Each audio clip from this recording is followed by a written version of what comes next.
Welcome to part 3 of my Spanish grammar course.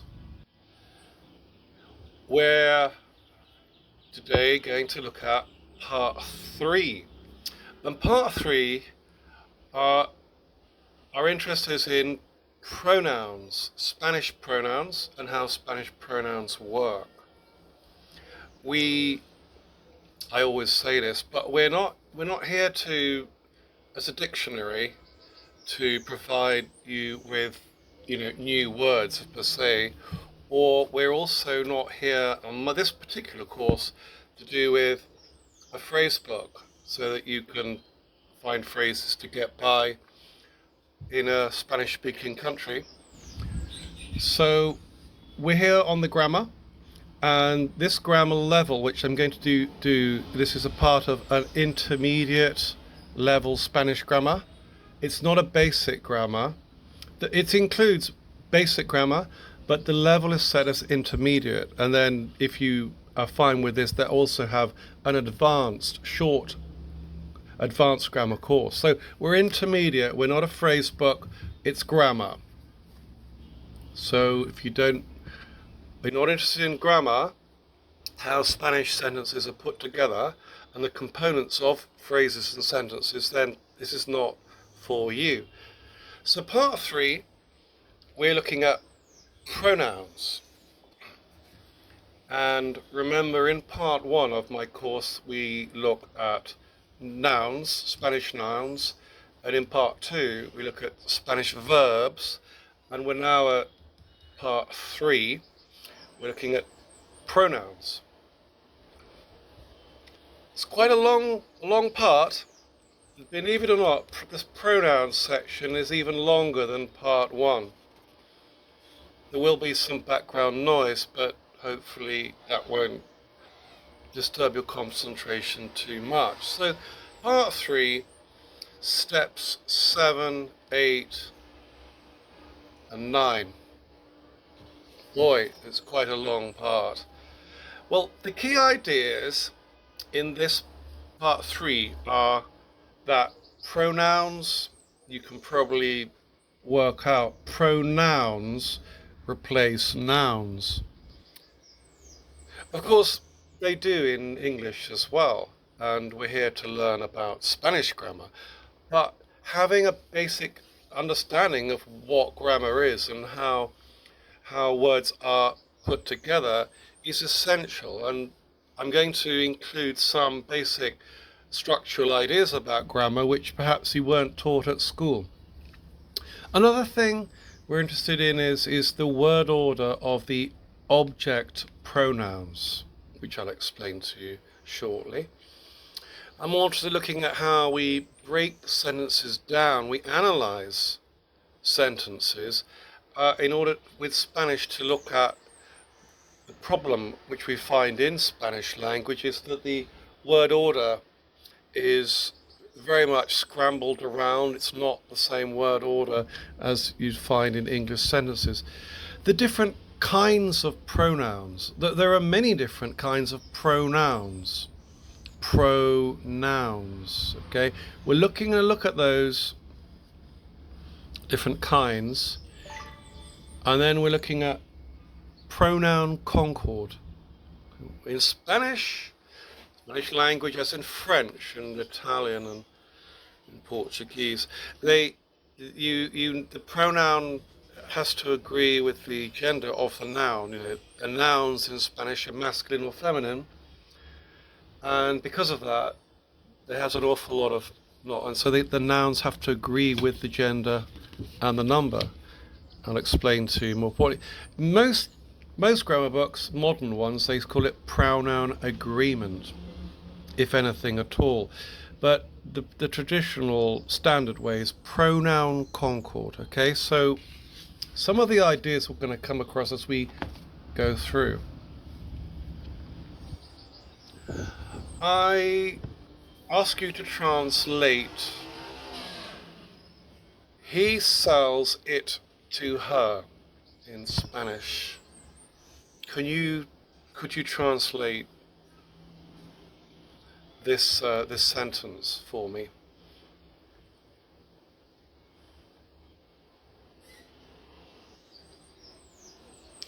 you basically you drop the E, you go se lo vende a ella, or se lo vende, if you prefer. If you don't know the basics of, like, se lo vende a ella, he sells it to her, which you use all the time, or he sold it to me, and all this is basic street conversational Spanish. Of course, I want to show you how it all works. Breaking down sentences into their component parts. So by breaking it down, the verb and the pronoun or the other pronoun, but breaking it all down, we also make sense. And it very much is about making sense of the grammar. If you can make sense of it, you're never going to lose. You're never going to lose. The standard word for breaking sentences down, which we need to do when we approach Spanish, is called parsing. Parsing. I like words. I think it's a lovely word. Parsing. We're parsing. Parsing is one word. Breaking sentences down into component parts is like, well, we'll just say we're parsing. Okay? So it's a good word to know.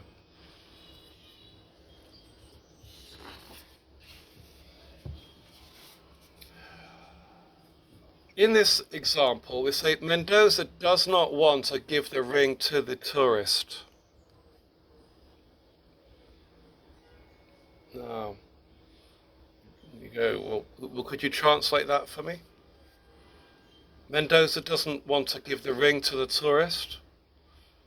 Now, if you can translate that, then good. And you may even want to still follow my my course and part 3 here out of interest. But if you can't, then great, even better, because there's something that we can learn with me.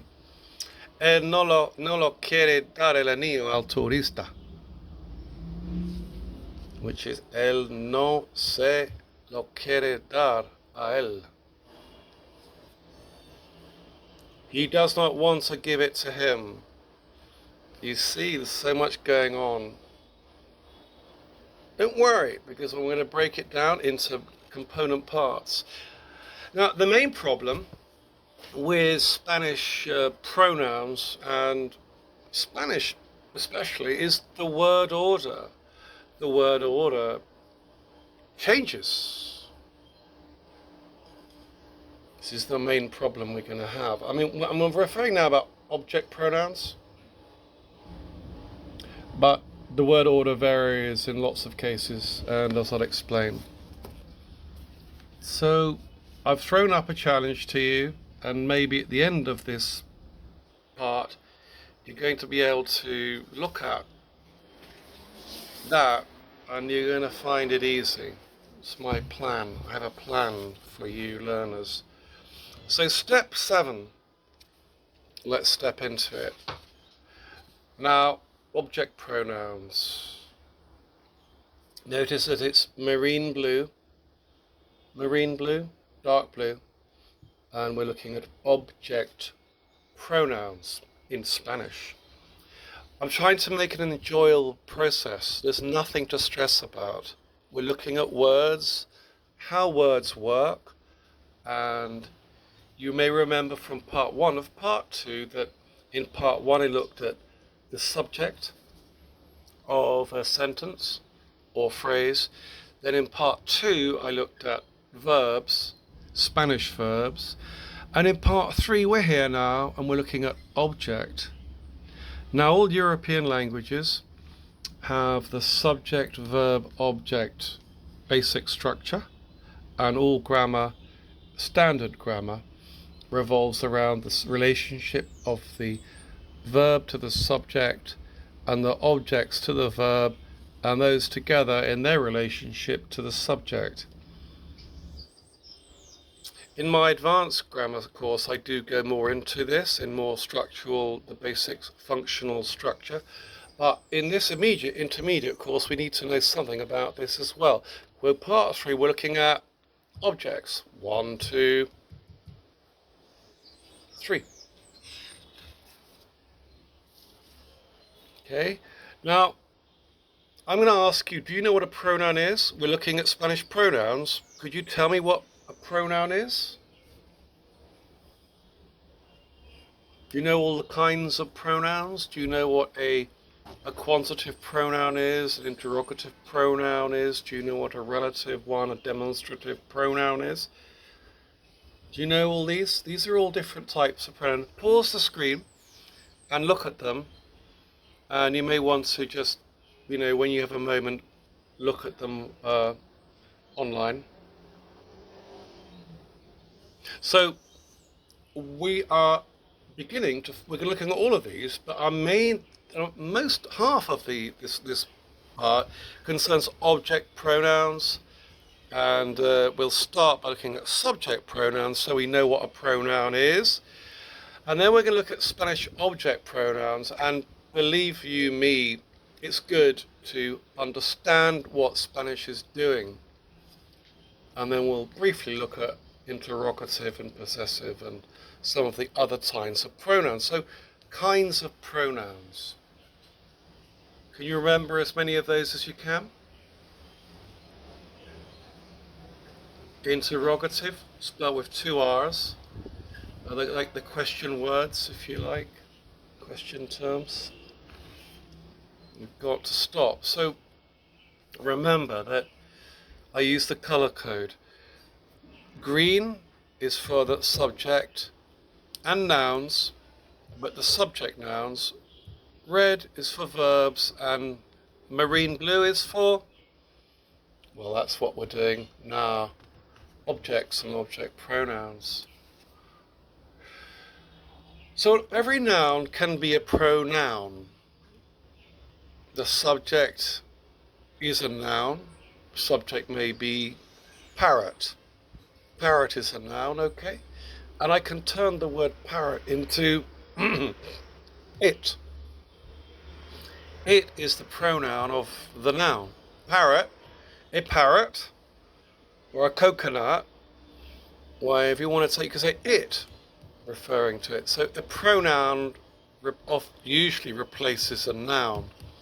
And again, the objects of sentence is Pepe sold the coconut. The coconut, you can say Pepe sold it, you see? So both subject and the object of a sentence can be a noun or a pronoun. Pepe sells coconuts. I'm going to give you the English first, just to get us into the mood of understanding what the parts of the sentence are, and then we're going to get into the Spanish. And stay with me. If you can stay with this course until the end, good on you. Good on you. Pepe sells coconuts. It's a simple declaration. Pepe sells coconuts. This is the proposition, and we're going to follow this throughout this part. So, a noun, the subject. With Pepe sells coconuts. What's the subject? It's Pepe. And do you know what the object is? The object is what the verb is doing. Pepe's selling what? Pepe's selling coconuts. So coconuts is the object. They're both nouns. And Pepe. Now, if I want to turn Pepe into a pronoun, like he, it's not it, because I'm referring to a person, so persons are he, they're not it. So, Pepe, if I turn it into a pronoun, becomes he. You'll do this automatically, talking, without perhaps realizing it, but Pepe is the subject of the sentence. Pepe sells coconuts. And I've said he sells coconuts. He is still the subject, but he is now a pronoun.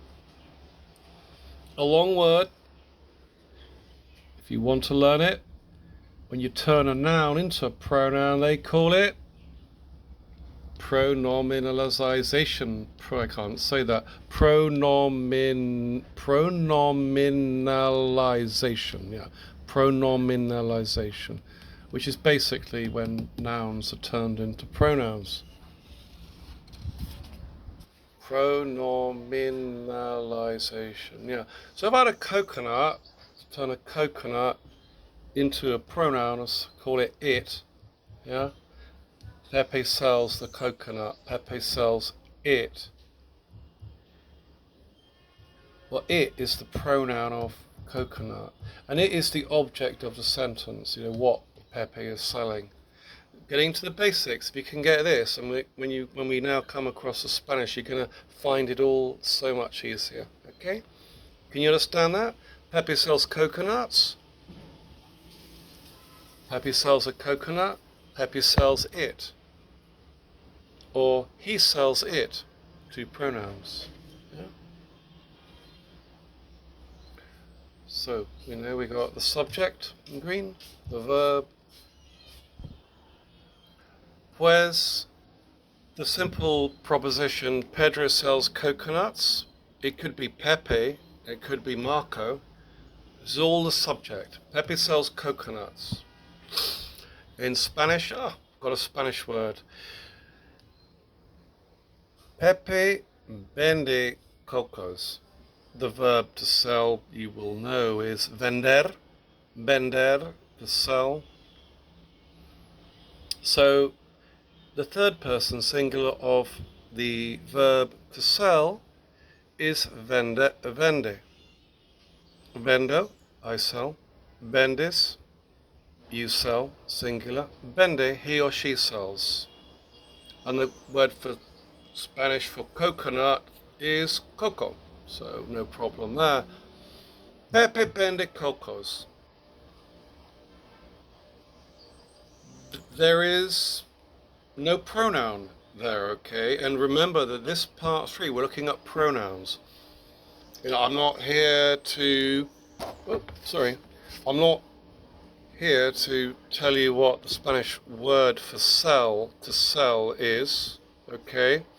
And even though we're talking about coconuts, you may be in a bar, in a shop, on the beach, you may be buying coconuts, but we're not a phrase, but we're looking at grammar, okay? Subject, verb, object. Looking at sentences. Again, I'll repeat this. We're looking at how breaking down sentences into parts so we can make sense of things. So, at its very basic, we could say he sells. Okay. He is the L is the subject, and then vender is the verb. Subject and a verb. He sells. You remember that he has an accent on it. He. Okay. So this is a pronoun. If I said Pepe sells, Pepe vende, Pepe is a noun. But when it's a pronoun, I've turned Pepe into he sells. In another recording, I might just revise this sheet a bit, put an X there to revise that sheet, make it a bit better for you. So we call these subject pronouns. Do you remember from your school days? Or maybe you are at school now. But assuming you're not at school, remember the subject pronouns are I, you, he, she, it, we, you, they. Singular, I, you, he. And then the plural, we, you, they. So if we go for Pepe and Mario. Oh, the wind is coming. Pepe and Mario, we would turn, what's the pronoun? The subject pronoun of Pepe and Mario, it's they. You can see it's in green. What is the subject pronoun of Pepe? In singular. First, second, third. is he, because Pepe is a man's name. If it was an animal, say a parrot, it. Or if it was Paula, it would be she. But in this case, so these are the subject pronouns. Just remember that. I, you, he, she, we, you, they. You may know that. Good if you do. Pepe sells coconuts. So I'm going to turn Pepe into a pronoun. It's a pronoun, you know. So we go, he sells coconuts. Remember from part 1 that Spanish tend to not use the subject pronouns at all. They don't even use them. Why? Because as I explained in part 1 of my Spanish grammar course, they find the meaning of the subject with the ending of the verb. So, vendo cocos, we know that the O is I sell. Vendes, you singular sell, and vende, we know it's he or she or it sells, and so it's drop. It's called pro-drop.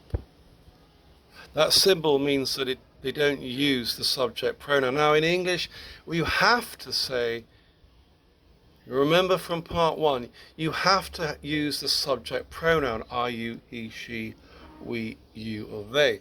In Spanish, they don't bother with the subject pronoun. In French also, you have to say I, you, he, she, we, you, or they in French. But in Spanish, they don't. It's called a pro-drop language. So the translation of he sells coconuts, 90% of the time you will hear vende cocos. Just vende cocos is what the Spanish will say when you are, or if you are now in a Spanish-speaking country, they will say vende cocos, which means he sells coconuts, assuming that you're referring to a person.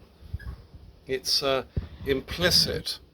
It's called, it implies you know whether it's a he or a she, but they just say vende cocos. As I said, Spanish is a pro-drop.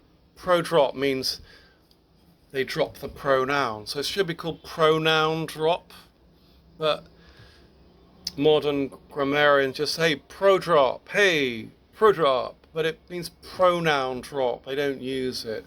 So they drop the he and it will just go vende cocos. It's not my grammar, it's the language spoken by 600 odd million people. Spanish is a pro-drop language.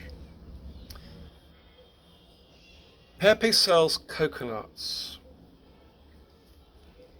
Now, in the marine blue, if you want like dark blue, but marine blue, marine like the sea, marine blue, heard of sky blue, which is light blue.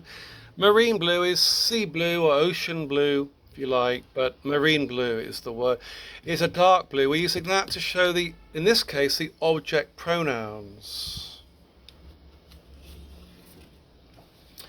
Transitivity. Okay, let's look at transitivity in grammar. Transitivity is simple. If I said Pepe sells, he sells, that makes sense, doesn't it? But if I say Pepe sells coconuts, now coconut is called the direct object. It's what Pepe is selling. He's selling coconuts, or Dolores buys the coconuts. So when we have a blue, marine blue bubble, it means it's a direct object. It's what Pepe's selling. He could be selling oranges, could be selling nuts, but he's selling coconuts. The coconut's a direct object. Direct object nouns. Know this because it's going to get more complicated. Direct object nouns, we've already looked at this. Pronominalization, it's about turning nouns into pronouns. Pepe sells coconuts, Pepe sells them. You see where we're going? We've turned coconut into plural into a pronoun. Pepe sells them. Pepe cooks soup. Pepe cooks it. Direct objects can either be a noun or a pronoun. Pepe, you remember we looked at this earlier. Pepe, he sells coconuts. Or I could say he sells them. Or I could say Pepe sells them. You see? So nouns can turn into pronouns. We can use sentences all the time. In Spanish conversation, in the Spanish-speaking world, most people will be speaking with the pronouns. So this is why we need to look and understand what's going on. Transposition. Now this is the key to understanding Spanish pronouns, object pronouns. They move around. We call this transposition. Trans meaning it moves, and position, it moves its position. So you're going to say, hey, they move their position. Well, we're just going to say trans, as in change position. They change position. Spanish language is flexible. Pronouns are, oh, can you remember that? Transposed. They move around. Word order of Spanish object pronouns. Now, this should be more prominent, but they go before the verb, usually. In English, pronouns don't. So in English, if we have the sentence, the parrot eats mangoes, or Pepe sells coconuts, we turn that into a pronoun. The parrot eats them, the mangoes. Now, we say that in English, but in Spanish, this pronoun goes before the verb. So we say the parrot them eats. It's the order of the pronouns is that in English they go after the verb. You see, parrot eats them, but in Spanish these pronouns go before the verb. Key point. Key. Spanish object pronouns go before the verb. So we'd say she sells them. Remember, it's a pro-drop language, so we drop the subject pronoun because it's pro-drop. So we need to find sells, the red, so sells them, so them goes before the verb.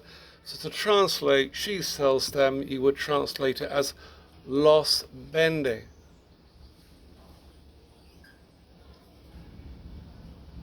You will hear in the everyday activities, los vende, she sells them. Because you see the order now. The marine blue bubble is now before the verb. Okay, when it's a noun, when it's a noun, the dark blue bubble is after the verb, but when it's turned into a pronoun, the order, the bubble goes before the verb. Okay, it moves.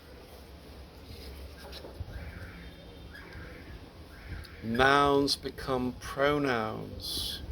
Parrots eat nuts. Parrots eat them. They eat them. They eat nuts. Step 8. Now we're going to look into the Spanish order and the other more complications, which we're now, hope you're prepared for. Direct object pronouns receive the action of the verb. Pepe sells. What does Pepe sell? He sells coconuts. We say that coconuts receives the action of the verb. Do you know what the Spanish direct object pronouns are? Do you know them? Very easy to know. So, if I say coconuts, okay, Pepe sold it. It can be masculine lo or feminine la. In plural, Pepe sold them. The masculine plural los and feminine plural las.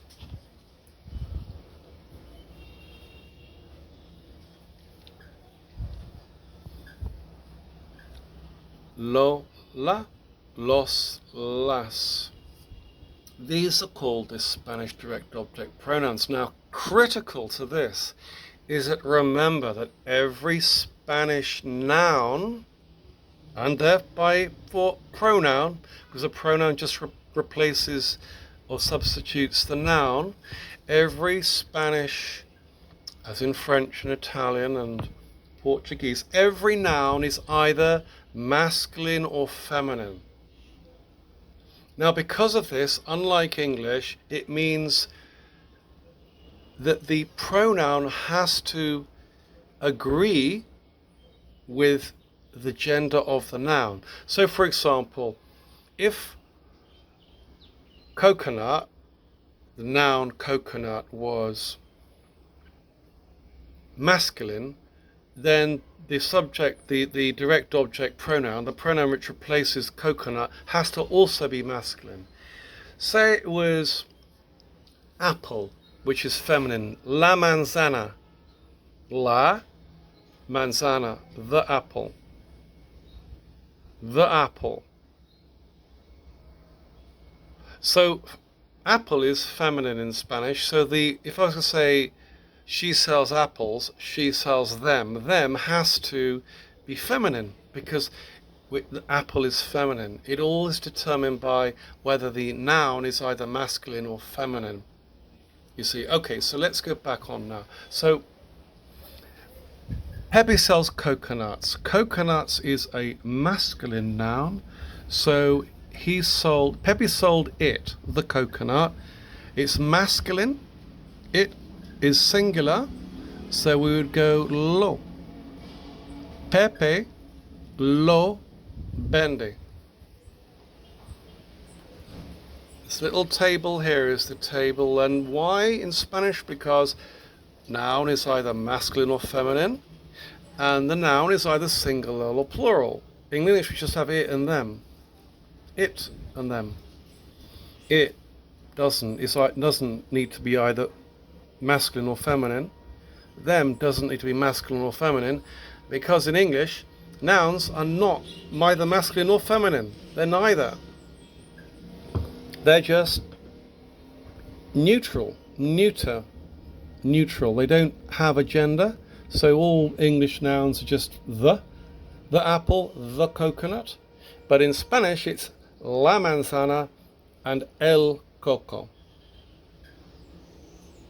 Spanish nouns have a gender. Because they have a gender, that means that the pronouns also have to have their follow on with the same gender. It's the basic rule. So Pepe sold them, referring to coconuts. Pepe sold coconuts, Pepe sold them. Coconuts is a masculine noun, so them has to be in masculine. So we have to look for the masculine part, and they'll be saying them is plural, so we're going to have to say los. So if I want to say Pepe sold coconuts, it's Pepe los vendió.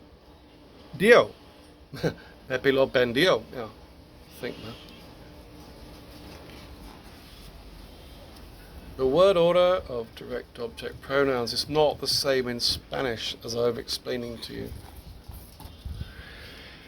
The mouse eats the cheese. So if I want to turn the cheese into a pronoun, the mouse eats it.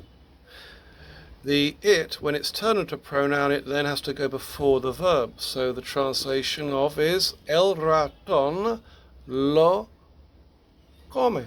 Now you see, it's not la, because el queso is masculine.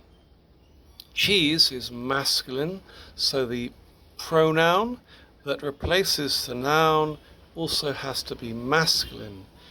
We can't have el ratón la come, referring to cheese. It's el ratón lo come, porque lo has to agree with the gender, i.e. masculine or feminine, of the noun. Every noun in Spanish is either masculine or feminine.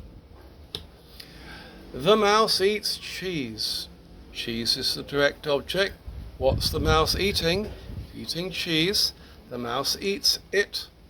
As I've explained, the it now goes before the verb. El ratón lo come. You can pause at any point, please. But do you see how I've moved? The noun is after the verb. The mouse eats cheese. But when it becomes a pronoun, it then is put before the verb.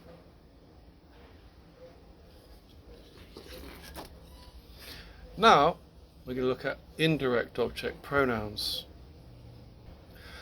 Some verbs need, require, or will have two objects, and the second object is called the indirect object pronoun. Basically, for who or to who the action is being performed. To who or for who. So if I was to sell, Pepe sells coconuts, I could say Pepe sells coconuts to Luigi. Now, Luigi is the indirect object pronoun. So Pepe sells coconuts is the direct object. Pepe sells coconuts to Luigi. Luigi is the indirect object pronoun. The indirect object pronouns I'm going to show you in sky blue, light blue if you want. So remember, I had this before. Green is the noun, subject. Red is the, you got it, the verb. And dark blue is the direct object. Pepe sells coconuts. And then I can add another one. I can sell Pepe sells coconuts to Luigi. So dark blue, light blue. I prefer marine blue and sky blue. So the light blue, sky blue is called the indirect object. Okay, Pepe sells coconuts to who or for whom? To somebody. Subject, verb, direct object, indirect object. Pepe sells coconuts, direct object, to Luigi or to Eva. The person is who it's who to is called the indirect object. Pepe sells coconuts, direct object, to Luigi, to Eva. See, the person that's receiving the object, the coconut, is called the indirect object. Just try to remember that word. Pepe sold the coconut to Dolores. Dolores, the coconut's the direct object. Dolores is the indirect object. Now, in English, the problem with Spanish is that in English, we call the direct and the indirect object the oblique case. We're not really worried in English what is the direct object and what is the indirect object. So we don't really give two different colours there. Just call it one colour. You don't really distinguish them. In the Romance languages, what do I mean? I mean the Portuguese, Spanish, French, Italian, and Romanian, called the Romance languages. They have a direct and an indirect object, and these both have to go before the verb, as I'm going to show you. In English, they call it just together. These lump together and go, oh, the oblique case. English grammar can often be sloppy. Mendoza, or Pepe, Mendoza gave the soup to him.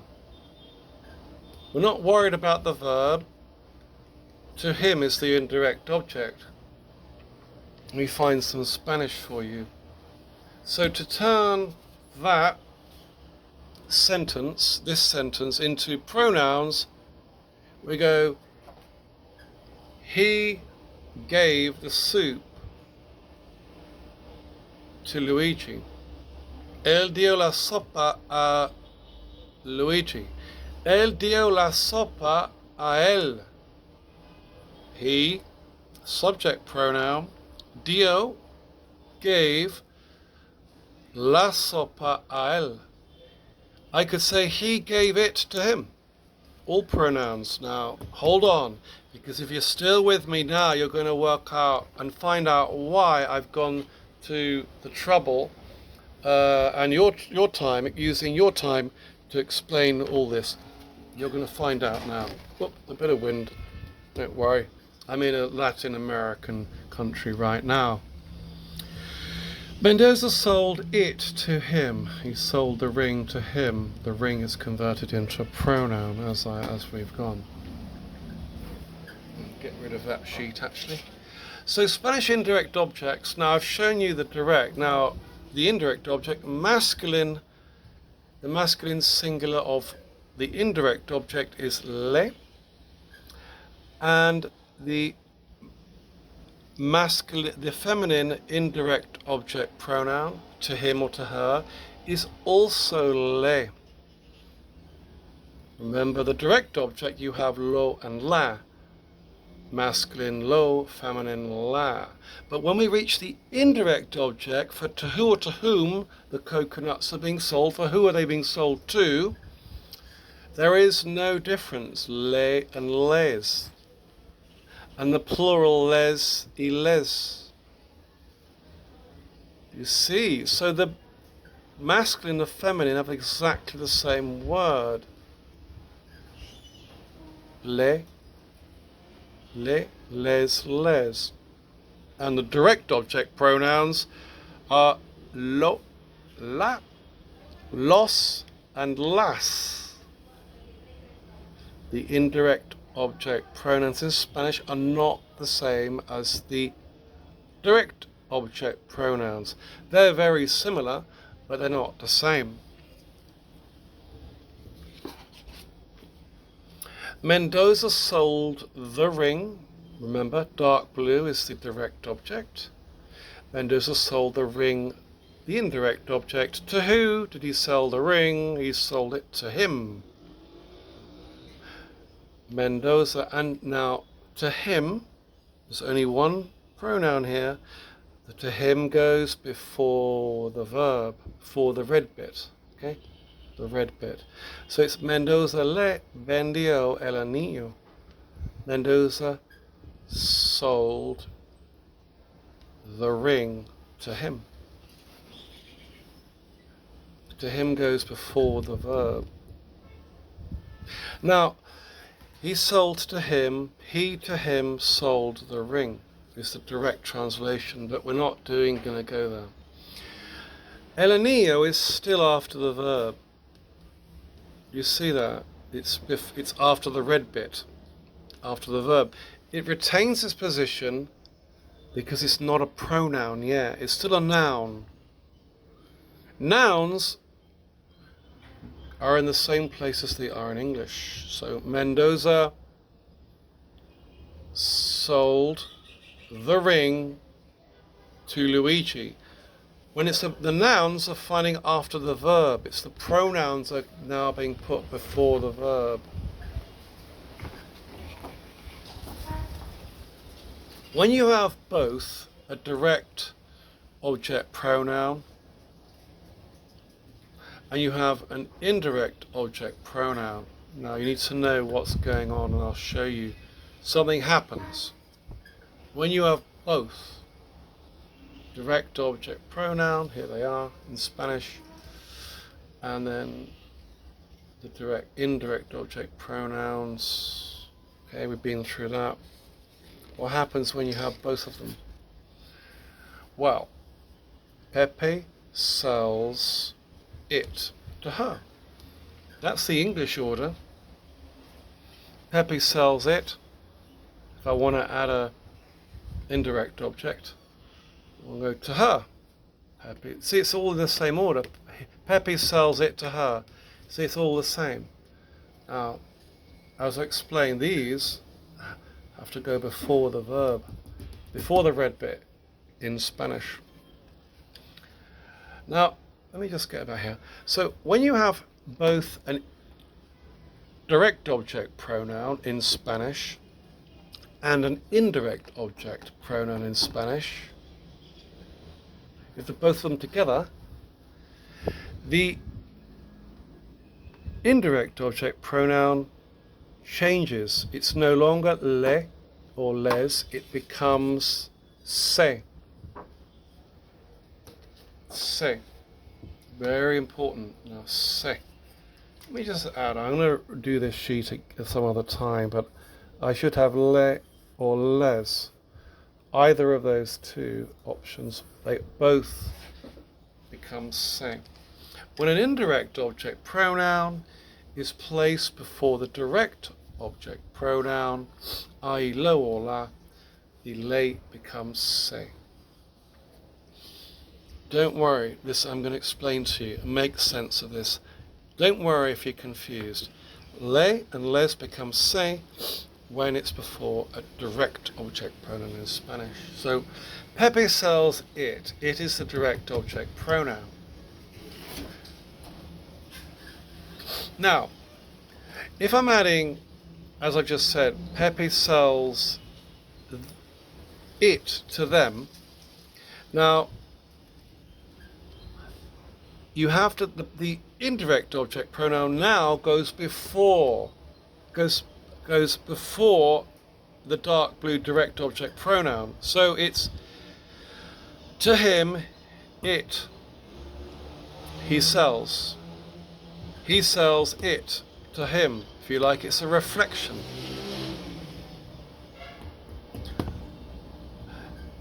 So the order, going from left to right, is the light blue indirect object pronoun is in Spanish put before the direct object pronoun, and both of them sit before the verb.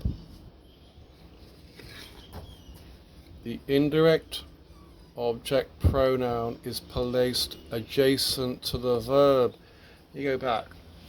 What I mean by the word adjacent is that if you're looking at it from now this way, the direct object pronoun always is first, closest to the verb. Okay, that means that they're tied.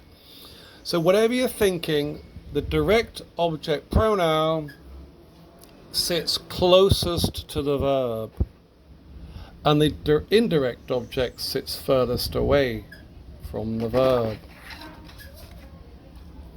Okay, adjacence. Pepe sold it to her. Okay, Pepe sold, we can translate lo, the direct object lo, and to her. Pepe sold it to her. Now remember, the order. The dark blue goes closest to the verb, and the light blue goes furthest from the verb. But when you have that one now before the lo, it has to become se. You can't have Pepe le lo vende. Never, never. Pepe le lo vende. You have to turn the le into se. Pepe se lo vendió. You see, so the indirect object pronoun has to go before the verb, but not only before the verb, it also has to go before the direct object pronoun. Pepe sold it to her. Okay, so we swing the direct object pronoun to like before the verb, but then we have to take the indirect object pronoun, a bit of a mouthful, the indirect object, the indirect pronoun, and we have to put that even before that. So they both go before the verb, but when they swing around, that has to go before the dark blue direct object. So it's le becomes se, and the se is furthest away from the verb, so it goes Pepe se lo vendió. He sold it to her. Pepe se lo vendió. Dianche. Now practice that. Do practice speaking this. Pepe se lo vendió. Ay Dios. Eso lo vendió a ella. No me diga. You see. Remember that the sky blue bit goes before the marine blue bit. They both pronouns go before the verb. Se lo vendió. Because you can't have lo vendió when le or les goes before the direct object pronoun. Le and les become se, both of them. Try to make sense of that. Have you kind of... There's an order of them. This is why we're breaking sentence down into parts, as I said earlier on. Pepe, you see what I've done? They both got it before the verb, but the sky blue one has then even got to go before the dark blue one. You see, direct object first, indirect object first, direct object second, and then the verb. Se lo vendió. It's to do with word order. Now, I hope you don't think that we've finished. We haven't. We haven't. So let's load up. This is a long, long part. We're going to part 2. Have a glass of wine if you want, whatever you want to do. A glass of tea, a Coca-Cola, a glass of water. I have some pomegranate juice here in water, pomegranate juice in water, which I'm enjoying, so have a swig of that. So let's move forward, but I have then explained that you know, this is the order when the noun is the direct object. Pepe sells coconuts to Dolores. Then when they are pronouns, they go before the verb, and this part then is always closest to the verb, and this part is always furthest away from the verb. It's the rule. So you're always going to find the marine blue bit closer to the verb, and the light blue bit furthest away from the verb. This is the verb. Furthest away, closest to the verb. The sky blue is always furthest away from the verb. But when they go on the front, it still has to go furthest away.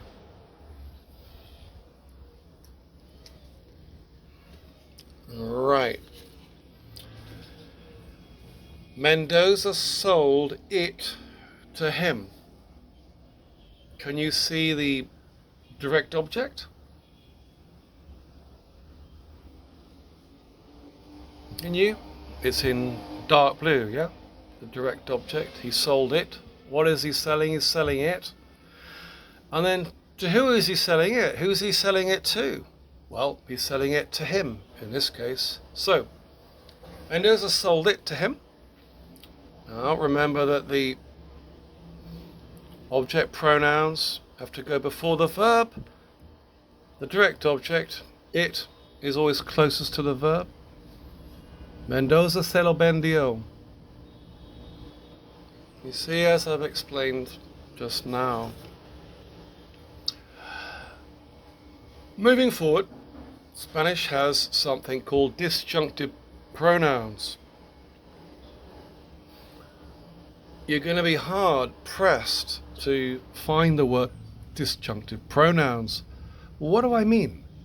It's because in modern woke grammar they lose all these words, and they expect, when you speak English, they expect you to think like the Spanish grammar is the same as the English grammar. Well, it ain't. Spanish grammar isn't woke grammar. It ain't a modern grammar. All the systems are systems. All the parts have a specific role. So, disjunctive pronouns, I put in pink. If you want to use a nice word, let's call it fuchsia. The plant is called fuchsia. What do I mean, disjunctive pronouns? Well, Spanish disjunctive pronouns. Well, we're talking about object pronouns still, aren't we? Spanish has what's called ambiguity, which means things ain't that clear, if you like. The Spanish indirect object pronouns are confusing, they're tricky. So we call it ambiguity. Ambo meaning two, guity meaning there are two different sort of options. But if we like words, we call it Spanish pronoun ambiguity. Nice word. What do I mean? Well, indirect objects in Spanish are ambiguous, i.e. they're not clear. So the indirect object, le, can either mean to him or to her. And again, in the plural, the les can either mean to them, meaning two males, or to them, meaning two females, or a male and a female, or many males and many females. When I say two, I mean like more than one, okay, plural, more than one. So here it's like English. The le can either be a man or a female. There's no, it's not, you can't, it's not saying whether le means to him or to her. And les is not saying whether it's to them, as in two or more male people, or two or more female people, or the group. It doesn't say here. Well, we go, that's great, because that's what happens in English. You know, you, singular, I gave you the ball. You can be either singular or it can be plural. It doesn't really matter in English, but it does in Spanish, and I'll show you now. So we're going to do something called Spanish language is flexible. We're going to assign values. What do I mean by assign values? We're going to speak, so we're going to put a value onto le and les. Le and les. Se lo dio. Well, what do I mean? Se lo dio. He gave it to him or to her. And as you can see, the person you're talking to, you don't know whether it's to him or to her, because se lo, se, can either be le or les. Well, add in there a se, because remember that se, le, and les before an object pronoun becomes se. Here we go. I tweaked my sheet. So le, les, and se, oh, there we go. These indirect object pronouns, we give them a disjunctive pronoun. Remember this cool word, disjunctive pronoun. What I mean is that to assign gender. If you're not into grammar, you're getting used to grammar. Gender, what do we mean? We mean masculine or feminine. Why masculine or feminine? Because in all Romance languages and Spanish, which we're looking at now, all nouns are either masculine or feminine. In grammar, we talk about that. We say there is gender. Gender means either male or female. And in grammar, we don't say male and female. We say masculine and feminine. Let's get into these words. Masculine and feminine.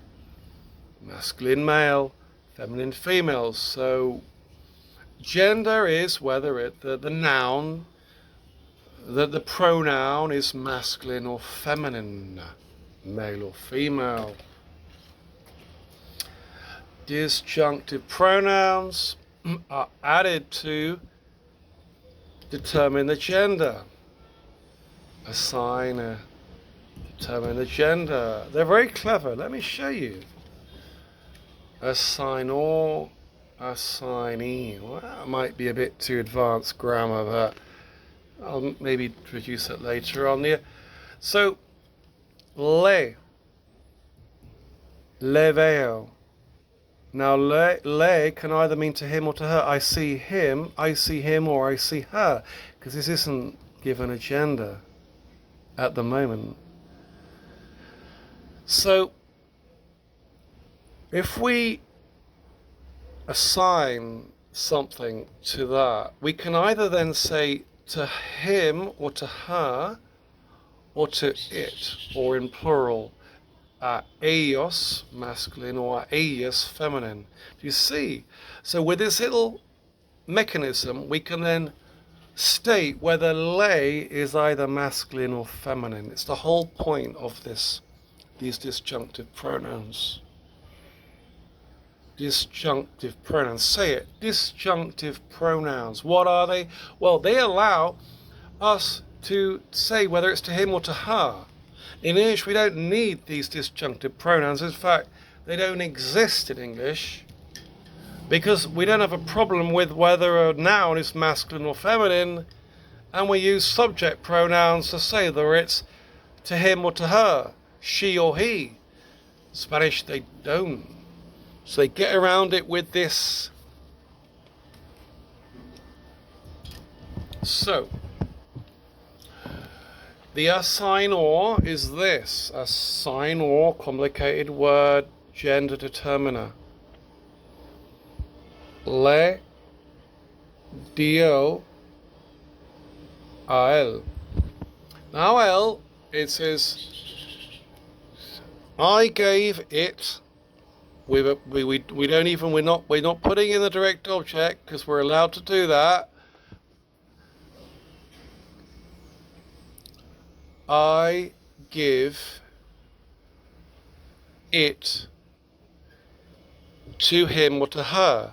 But by adding this bit after the verb, I can say I gave it to him. I'll means to him. Now this bit allows us to determine whether that is masculine or feminine. So here I've got it as masculine. I could say le dio a ella, which means I give it to her. Or if I give it to them, a ellos.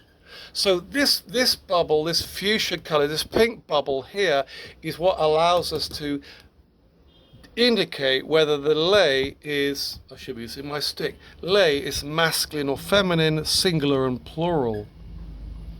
Well, let's just say in fact singular, because les would be les, okay, forget that. So, le dio a ella. Hey, Pedro, ¿dónde está? ¿Dónde está el llavero? Ah, le dio a ella. Means, like, where is the key ring? Where are the keys? ¿Dónde son las llaves? Ah, les dio a ella. It's very basic Spanish. It means, where are the keys? Oh, I gave them to her. Alright, so a ella, it says to who, whether it's a male, it indicates the person. Se lo vendió. So that, there you've got again, he or she, okay, we'll go for he sold it to them. Remember that to them has to go before the direct object. So it's to them, it, he sold. Se lo vendió. Now say, because we have to have le or les becomes se before the direct object lo or la. So se lo vendió. Now I haven't said whether it's to him or to a her. He sold it. It doesn't say either to him or to her. He sold it to him, we assume. But if I said se lo vendió a él, it determines this él, this disjunctive pronoun, determines that se is referring to a male person. Okay, se is neither masculine or feminine. It can be either male or female, okay? And put that. It can either be a male to him, or it can be a female to her. So when we put a disjunctive pronoun, it tells us who it's going to. Se lo dijo. I told her. It could be a él or a ella. So we go, another example, he gave the soup to her. Okay, remember, he gave it to her. So if he gave it to her, these bits have to go before the verb. He gave it to her. Okay, and Bezo explained that the to her, this doesn't say whether it's to him or to her, so we add a ella after the verb, always after the verb in this case. This tells us that se is in this case feminine, singular. Singular as in not a ellas. Se lo dio ella. He gave it to her. He gave it to her. Dio, even though it's the past tense, it doesn't have an accent, a tilde as they call it. Look, you'd think it should because it's the past tense, but it doesn't. It's an exception. Okay, no tilde there. So he gave da to give. Okay, this is the past. This is the past tense of the past tense of to give, da. And it is the third person singular, i.e. I, you, he or she, third person singular, in the past tense of to give. So, se lo dio ella. He gave it to her. This allows us to assign, this is the assignor, allows us to assign whether that is going to be masculine or feminine. He sells it to her. Ella, if we add on, ella se lo vende, she sells it to her. It identifies the gender. It identifies the gender of se. Complicated. Have a look at this. You can always stop the frame. Remember this pink bubble is to determine whether that word, the indirect object pronoun, is masculine or feminine. Okay, it takes a while to know that the indirect and the direct object pronouns go before the verb. I can understand that because in English these go after, and in Spanish, because of its ambiguity, unlike English, you need this particular function, the disjunctive pronoun, to determine whether the indirect object pronoun is masculine or feminine. Okay?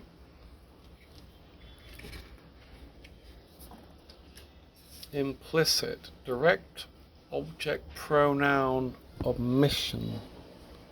Yeah, sometimes the direct object is just not given, it's implied but not indicated. Indirect object pronouns can be used without a direct object pronoun. What do I mean is, do you remember I have a sheet earlier on here, here.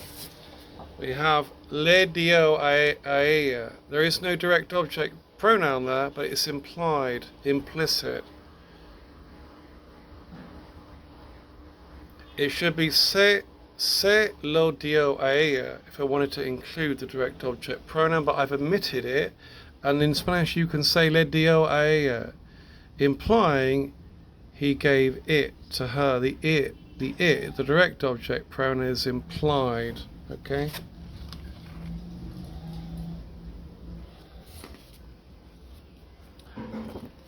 A little pause there, and we're now going to go and show you once more that it's implied.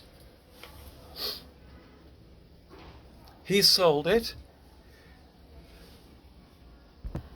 He sold it. You can see the direct object pronoun. He sold it. What did he sell? He sold it.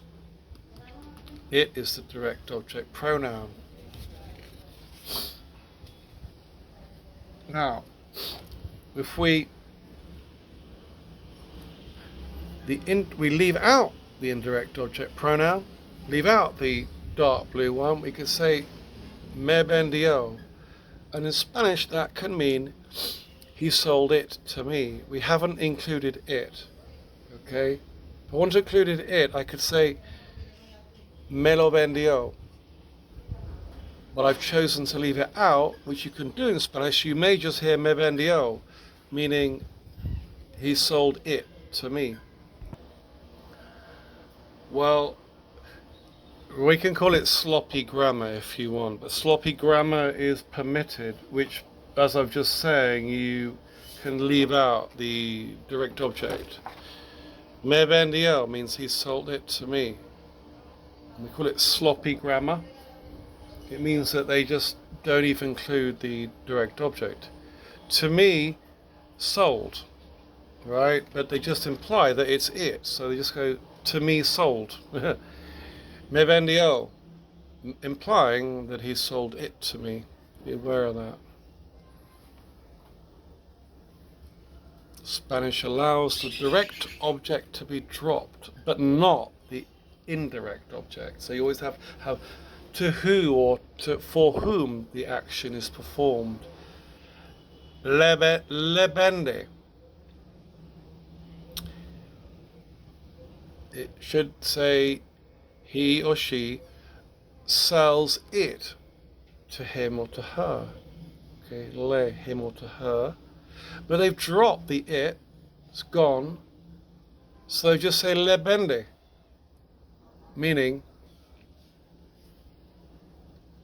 he or she, we don't know yet, he or she sells to him or to her. He or she, you don't know who it is, sells to him or to her. That's what I mean by sloppy. Now that is everyday Spanish language. Le vende. Well, then you got to know whether it's he or she that's doing the selling, and whether it's to him or to her that's receiving the action of the selling, and they don't even put the it. Now this is everyday Spanish. That's why Spanish can be complicated, which is why I spent 20 minutes at the beginning of this podcast trying to build up on your basic background of what we're talking about in regards to object pronouns. Remember that. That symbol means there is no subject. You get. There is not he sells it to him. It's just you. Boy, oh boy. Let me stop talking. Lo can be added. So I could say le vendo, meaning he or she sells it to him or to her. So I can add the lo. I can say se. Le becomes se in front of lo. So you see I can add the le and it becomes se because that's the rule. So se lo vendo means now I know that it's I sell it to him or to her or to them. Not declared. It's not declared. It's ambiguous. Remember that le becomes se, i.e. you write le and you change it and you put in the words se instead before lo. Se lo vendo. You see, you can add the direct object, but often they just leave it out. That's a rule. Omission of the indirect object. Well, some people, on the other way around, they don't only they admit the direct object, but they admit the indirect object. So Pepe lo vendió a ella. Now, this is called the indirect object pronoun, as you know, in sky blue. And this is called the disjunctive pronoun. Now, this is to her, and this is also functioning as to her. So like I said, Pepe sold it to her. We don't even need That is supposed to be identifying whether the indirect object pronoun is masculine or feminine. So arguably you don't need the say, you just say Pepe sold it to her. Because but it's not correct. It's better with an indirect object.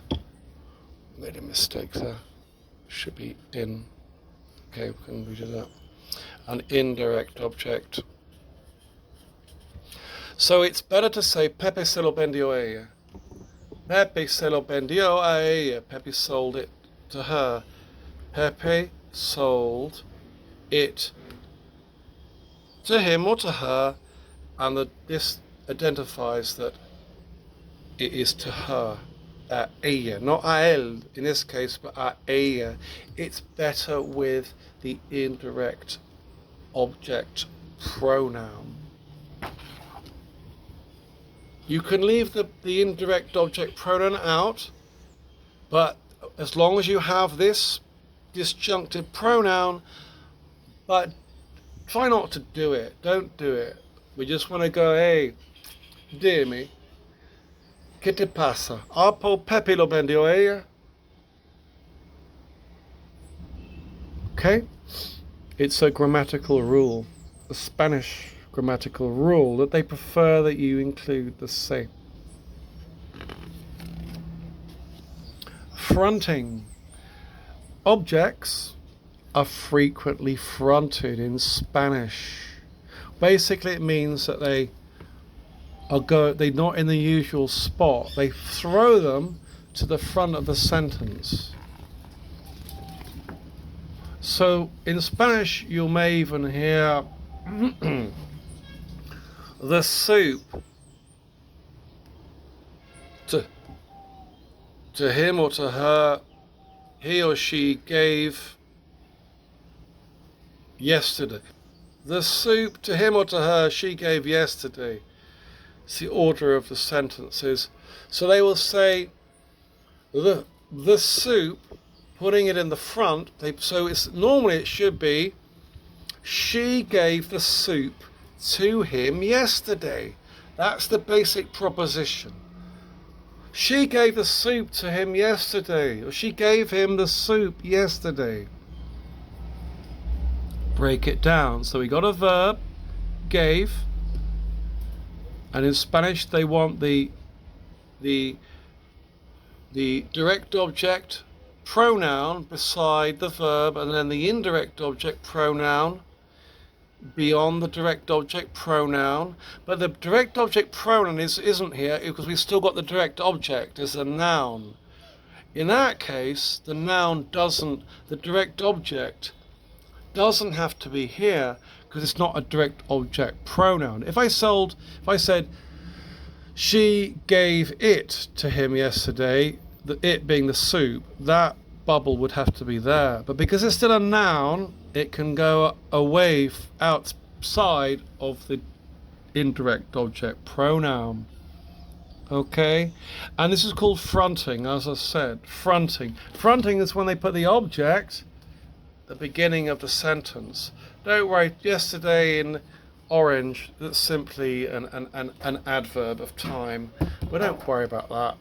But you see, while the direct object remains a noun, it can be put in the front on the other side of the indirect object pronoun. La sopa le dio ayer. The soup he or she gave to him or to her yesterday. La sopa le dio ayer. That assumes, it's implied that you know whether it's to him or to her.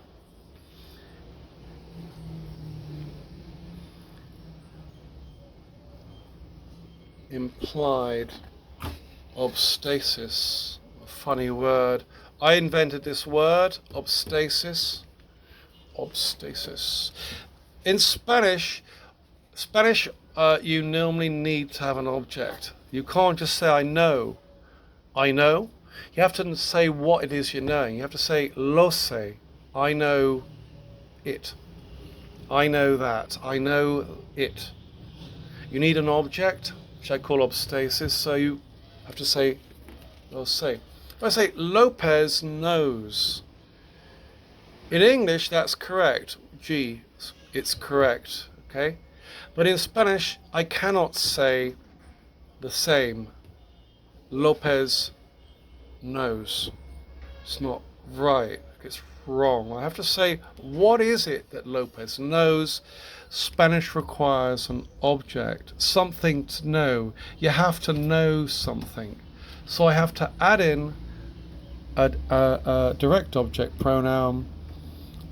Lopez lo sabe is the translation of Lopez knows. Because you have to have, it doesn't make sense to that in Spanish to have a word knowing without knowing something. Okay, you have to say Lopez lo sabe. You have to add an object.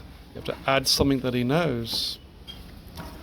Now, part 9, we've now gone through Spanish object pronouns, the direct and the indirect object pronouns. It was interesting to say the least, and in time you will become familiar with the word order and how Spanish object pronouns work. Now this is really quite simple. The negation of objects is very simple. In negation I mean making something negative. I did not see it. The negation part always goes in the front in grey. I put them in grey, okay? Ne. No lo vi. I did not see it. Past tense of ver. Vi. Vi. Viste. Vio. Vimos, visteis, vieron, or ven, should I say? Sorry, ven, they see.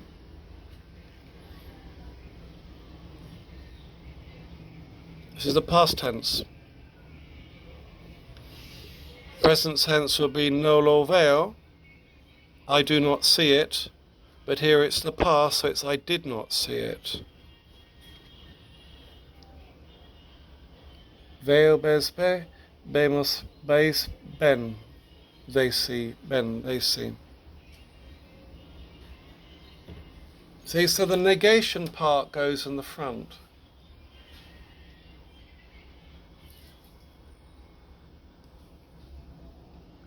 He did not give it to her. You see, I've dropped the direct object pronoun. The negation goes in the front for everything, as it does in English. Negation, indirect object pronoun, verb, and disjunctive pronoun. A ella is just telling us that the le refers to a female, is feminine. It's referring to a feminine counterpart. Okay?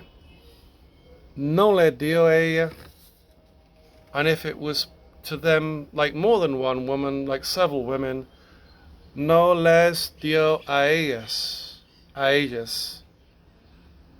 No le dio a ellas. He did not give it to them. I could add a subject. Mendoza did not sell it to him or to her or to them. I haven't said whether that is to him, to her, or to them. So we can assume that he knows the conversation. We know whether it's referring to a woman or a man, a girl or a boy, or if not, a group of people, you see. So that's implicit, it's implied, it's ambiguous. It hasn't been assigned a gender. It has no assignor think was the correct word. Assignó. Yeah, it doesn't have an assignó. Hey, Mendoza se la vendió. Now, we got to break it down, remember? You go, wow, that sounds good. Yeah, okay. So the green is the noun, the subject. The grey is the negation. We know that the sky blue is the indirect object, pronoun in this case, and the dark blue is the direct object, pronoun, and the verb. So you see, all this is all going to the left-hand side of the verb. The verb is controlling all of these objects. Okay, so if you want to draw a line there, basically you can do that. All this structure here is all, this structure relates to the subject. It's all to do with Mendoza. Mendoza's doing the selling, yeah? So all this structure is all relates, all this 1, 2, and 3 relates, is the order it goes in relation to the red bubble, which is the verb, i.e. to the left-hand side. The negator is always first. First, as in first in relation to the verb. I've just explained this. Pause the frame, or if you've got a very good memory, just look at this, refer to it. See the negated, you see. So the negator first, what I mean by it's always first. First in relation to the word order in relation to the verb in red. You see, verb. Pronominal verbs. Okay, so now I'm going to come on to reflexive verbs, reflexive verb pronouns, an imperative mode, or if you want to call it mood, and these reflexive pronouns and imperative mode pronouns, which these together are called pronominal verbs. Do you see pronoun? Can you see that? Pronominal. Okay, I'll do that then. Help you out. Adjust this sheet later on. Okay, so well, don't mind that. Nominal. Nominal means noun, so it's pronoun verbs, if you like. We can't call them a pronoun verb, so we have to call them pronominal verbs. Verbs which have a pronoun attached to them is what it's saying. Okay? Now I'm going to dismantle these and put up the final 25%, not too much, of the course. Part 3, we got the final chunk of text, and this will go through very quickly actually. It's less complicated. Pronominal verb is verbs that have a pronoun built into them. Reflexive pronoun placement, conjunction, conjugation. Well, we haven't come across that for a while, have we? So, reflexive verb pronouns. So in English we do not have these, but in Spanish they do. They often refer to yourself, the action where you are the object of the action. Levantarse, to get up. Bañarse,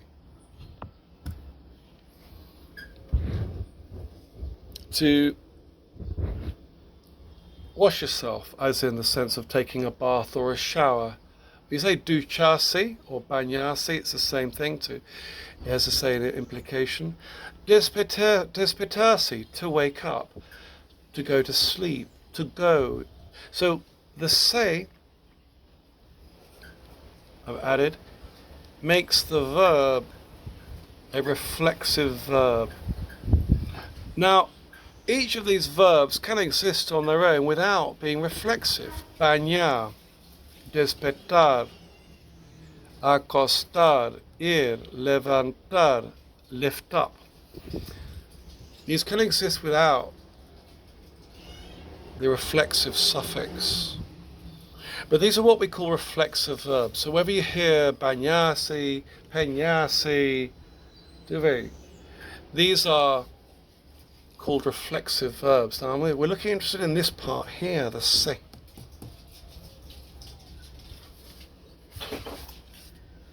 So we're going to take one. Levantarse. Now, this verb has the se, can refer me, you, singular, or he or she, singular, us, you, plural. In Spain they use that form, and say is in plural. Remember, say and say, it's the same word, okay? So these are the endings that we can apply to here. So if it's I get up, I'm referring to me, yeah? I.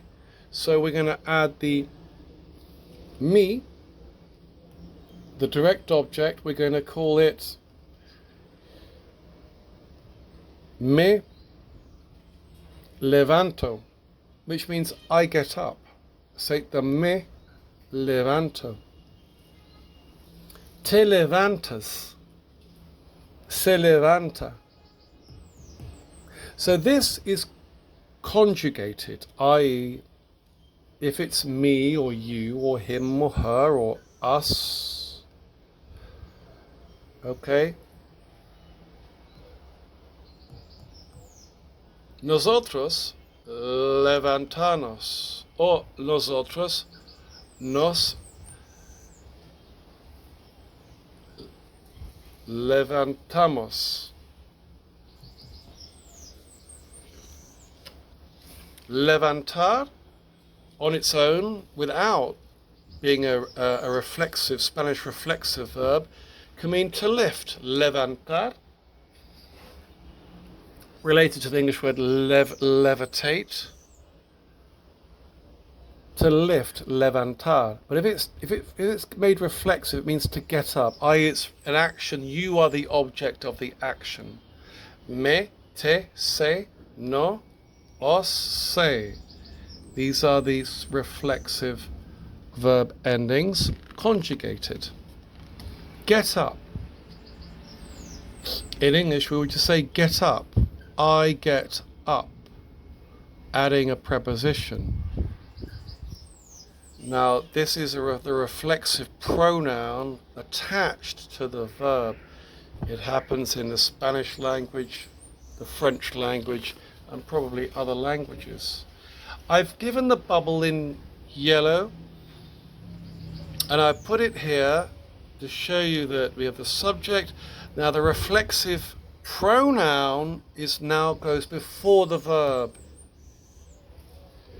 in the simple indicative mood. Indicative mood, keep that in the back of your mind, okay? So the yellow bubble is to the left-hand side of the verb. I got up. Now, if you're talking about you, in Spanish, obstasis, remember that word? They need to have an object, something that is getting up. So they add in, it's to me. If it's me, you have to put me. If it's you, it's you. If it's he or she, it's he or him or her.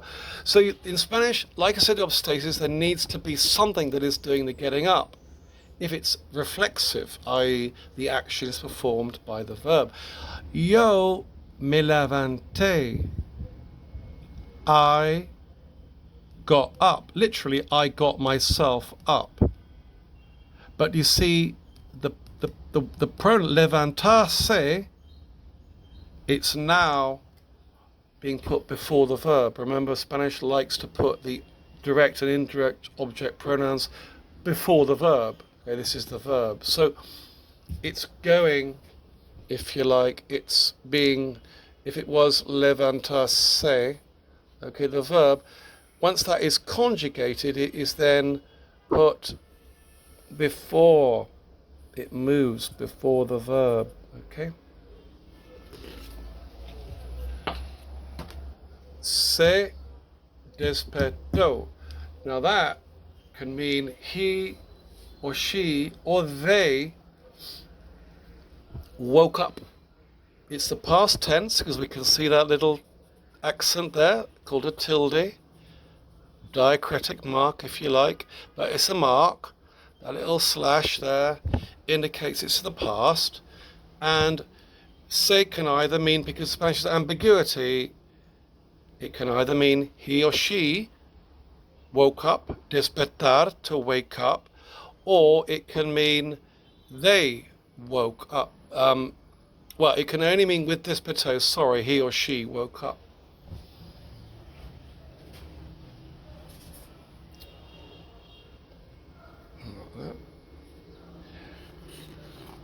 Now, Pedro and Ruby loved each other.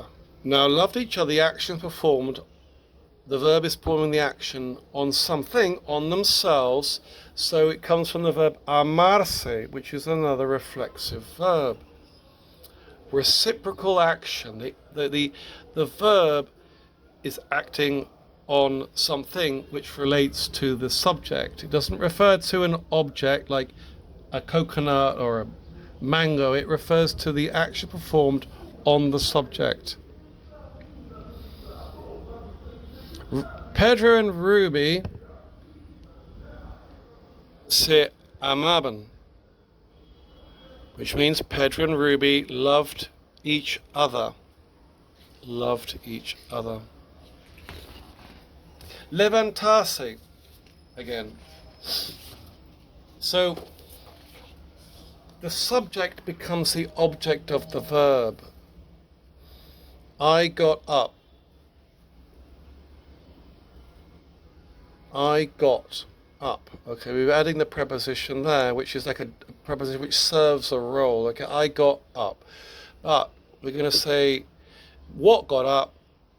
In Spanish, you need to have, whether it's I, you, he, she, me, or you, or they, but here it's going to be me, so it's yo, subject pronoun, me levanté. Yo me levanté. I got up.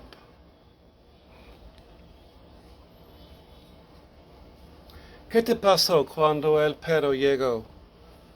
What happened to you when the dog came? Yo me levanté, I got up.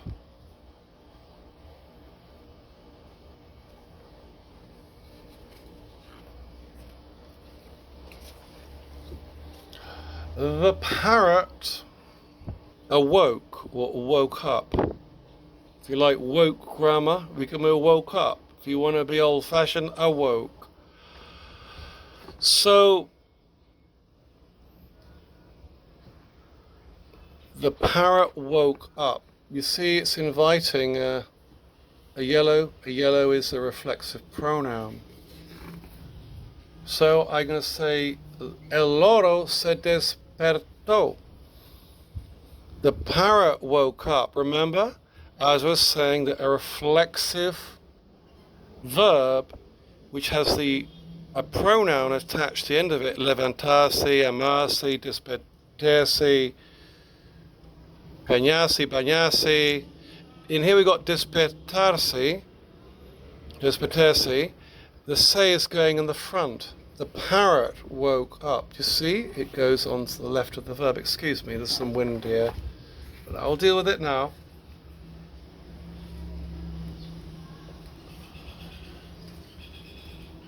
I understand. Spanish demands an object. Yeah, I remember that I was saying earlier on that I know you can't, in English you have to say I know that or I know it. Yo lo sé. I know that. But that's the form. So in Spanish with the reflexive verbs, they also demand the action performed on something. In this case it's on yourself. So I'll be very quick. Pedro washed himself. Now if it's me te se, it's third person singular, so the himself goes before the verb, so it's Pedro se lavó. Preguntarse. Preguntarse means to wonder. Yes, you're wondering, you're asking yourself. Preguntar, to ask. Se, yourself. Dolores wondered if the sea was warm. Dolores se preguntó si el mar estaría cálido. You see, she was wondering, so she asked Who did she ask? She asked herself. So we add se. Imperatives. Now we've left reflexive pronouns, reflexive verbs, and I could have gone on, but let's just move forward because this is a long podcast. Imperatives, instructions and requests, which we call imperatives. Imperatives and direct and indirect objects. Another long word, enclitics. If you're able to remember it, good, do. Enclitics. Don't worry about building in any. In Greek, it means added, bits added on, added in. Enclitics, funny word, but try and remember it if you can. I don't care if you remember it this year or next year, in 3 years and 4 years. When you're ready, try and remember that with direct and indirect object pronouns. Now, with imperatives and infinitives and participles, i.e. infinitives, modals, action words, eat it, comelo. Now I've taught you that the direct object pronoun, lo or la, las or los, go before the verb, haven't I? I've taught you that. But when you have an imperative, an order, an instruction, eat it, unlike normal indicative sentences, i.e. the sentence I was talking about earlier on in this podcast, is that no, the direct object doesn't, in orders, instructions, doesn't go before the verb. It is attached to the verb. The direct object is attached to the end of the verb. It's called an enclitic because it's attached to the end part. Eat it, comelo. Or, as I said, with an imperative, remember you got infinitives and modal verbs like, like must, do, ought, should, will. It's almost heading towards an imperative, but they're called modals. He must eat it. He should eat it. He ought to eat it. All these are like implying structure. Eat it is the strongest. Okay? Then you want to go, he should eat it. He must eat it. Or it's almost like adding, it's almost like an imperative command. Now, these also mean that the direct object, the direct object is also attached, in this case, to the end. So, comelo is the imperative. But he must eat it is debe, he must eat it. Debe comerlo. And in the third instance here, with participles, again, the direct object pronoun is attached to the end of the verb, the conjugated verb. So he is eating. Eating is the present participle of to be, is. He is eating it. He, subject pronoun, is the verb, is the auxiliary part of the verb. This is like a verb phrase. He is the participle, present participle, eating it. Él está comiéndolo. He is eating it. Él está comiéndolo. Okay? The lo is attached to the end of the participle. Here it's attached to the end of the infinitive verb. And here it's attached directly onto the end of the verb. It's lower. See? It's not before the verb. It's attached to the end. It's attached to the end. So in present participles and past participles, it's also attached to the end. Él está comiéndolo. It's like he is eating it. Same order as in English. And also I can also have another structure here, which is, the wind's very annoying, is se lo está comiendo. Using the reflexive, more complicated, but they're the same meaning.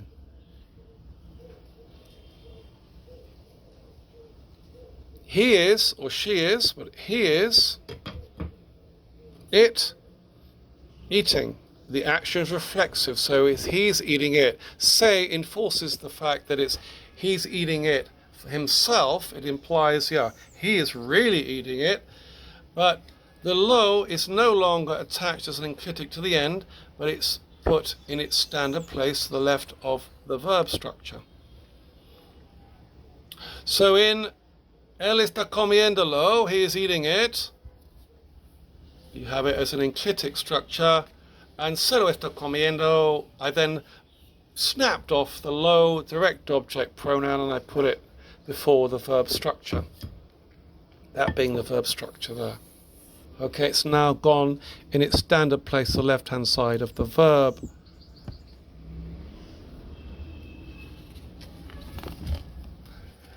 Despiértese. Wake up. So it's implying you wake up.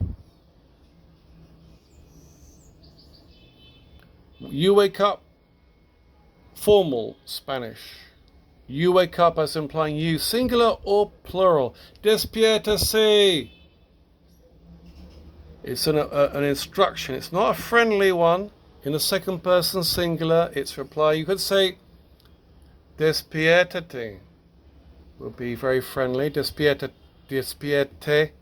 Recuérdate despertar. Don't be confused there.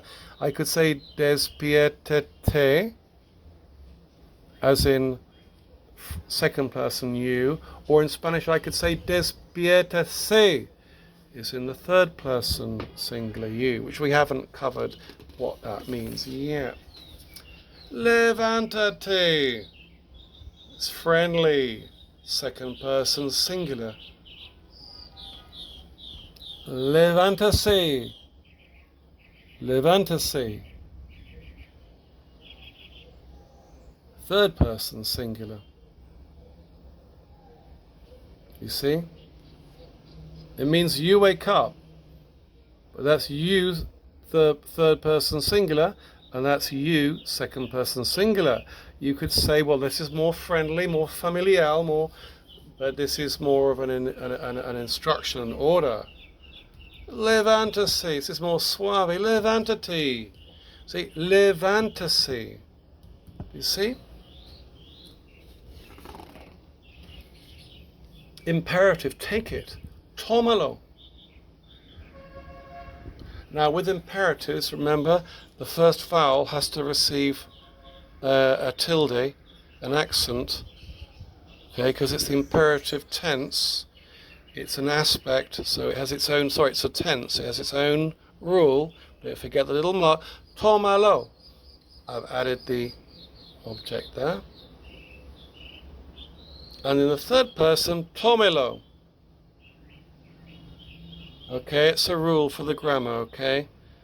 Tómelo. Tomar is the verb, ea, tomar, but we change the A to E in the third person in the imperative tense. Tómelo. Dámelo. Give it to me. You see there, I've tómelo, means take it. But then I've added the me. I've added in the indirect object pronoun is give it to me. Dámelo. I'm eating it. Estoy comiéndolo. The present participle, the imperative. He must eat it. Debe comerlo. Tómalo. Dámelo. Decímelo. Tell me. Tómelo. This is called enclitic because the the object pronoun is attached to the end of the verb stem. Dígale. Tell him. Dígale. Tell him what is what, you can say. Or you can say dígalo. Dígalo means say it, as in tell me. And dígale means tell him or to her. Dígale. Dígales. Plural if you even want. Dígale. Tell him. And dígalo means tell me what's what. Tell me. That refers to dígame, I could say. But dígalo means tell me, what are you saying? What are you talking about? It refers to a general thing. Dígalo, tell it, state it, spit it out. What are you trying to say? Dígalo means it's a general, do you see? And dígale or dígame means tell me what. And it's if you say tell me, it just sounds a bit odd. But remember, in Spanish, you have to be saying something. It needs an object, a refer. It needs to be something needs to be said about something. So we'd say, dígalo. Or if I could add, dígamelo. But dígalo is a general, common Spanish word, which means to, what are you trying to say? Spit it out. Make it clear. Say it. Dígale. Tell him. Like, hey, él no me ha dado el dinero todavía. He hasn't given me the money, still hasn't given me the money. You say, well, tell him. Dígale. Que te pague. Tell him to pay you. Dígale. Now, leaving behind imperative and participle enclitics, i.e. imperatives and enclitics, and also modal verbs. I'm now going to go on briefly, how much more we got? Not much to do, on to demonstrative pronouns. This is so much easier, but I want to explain to you, but it's nothing compared to what we've just been through. Demonstrative pronouns in English are singular, this and that. This is close by, that is further away.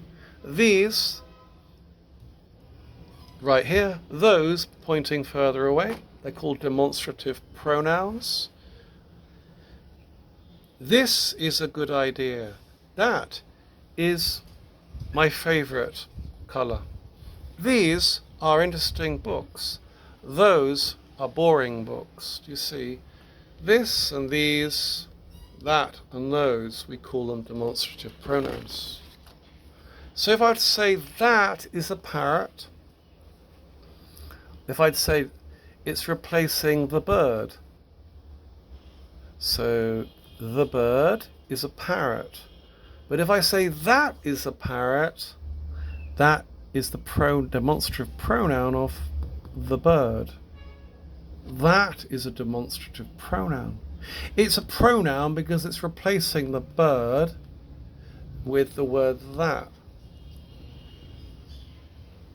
It's still, believe it or not, the subject of the sentence. That is. A parrot is renaming what that is, i.e. saying what that is, okay? But this, that, these and those are demonstrative pronouns, but they're still the subject of the sentence, believe it or not. Now, in Spanish, in English, demonstrative pronouns and demonstrative adjectives are identical, and they almost are in Spanish. Demonstrative pronouns, this, that, these, and those, and demonstrative adjectives. Let me explain to you. Demonstrative pronouns. A pronoun, the bird is a parrot. If I get rid of the bird, pronominalize the word the bird, I put that is a parrot. Now if I keep the word, a subject, noun, that parrot is talking, this is called a demonstrative adjective, because that is modifying the noun parrot. That parrot. Parrot is now the subject, and that is modifying a word. You see here there is no noun. That is a parrot. Okay, now that beside the verb, there is no noun there, but here there is a noun, so the adjective, it's called an demonstrative adjective because the word that is modifying, it's linked to the word parrot. Here there is no parrot, so pronoun replaces the word parrot, but here we still got the parrot, so it's just called an adjective. It's tricky. I would like you to know that. I'd like you to try and remember that. Okay, you see there's no noun there.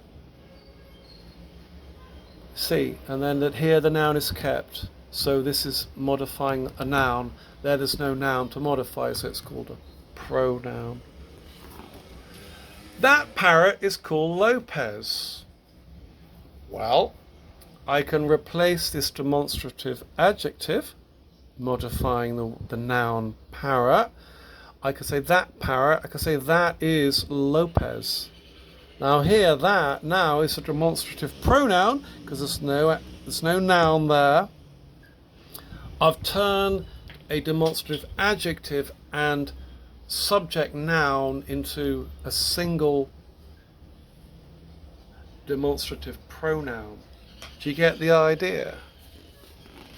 Spanish demonstrative pronouns must agree in gender, i.e. masculine and feminine, and number, singular or plural,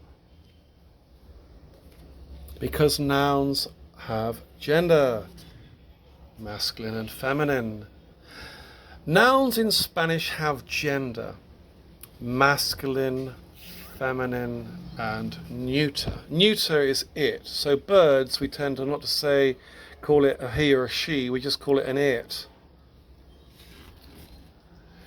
Bird. The bird for Spanish, the most commonly used word for bird is ave. Ave is masculine in Spanish, the Spanish language. So it's the bird is el ave. Another word called pájaro, but let's just keep to ave for bird. Bird in English is neither masculine nor feminine, but in Spanish, bird has to be either one or the other, and it in fact is Spanish. It's masculine. It's el ave. So the demonstrative pronouns in Spanish have to agree in gender, i.e. masculine or feminine, and they have to agree in number, either it's singular or plural. Demonstrative pronouns have to be in concordance, I agree with the noun. This, a pronoun. So remember we said if it's the bird is a parrot. In Spanish, the word for the bird is masculine.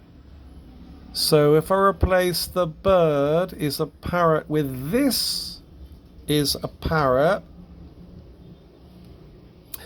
this has to be masculine or feminine also. In English it doesn't. So near distance,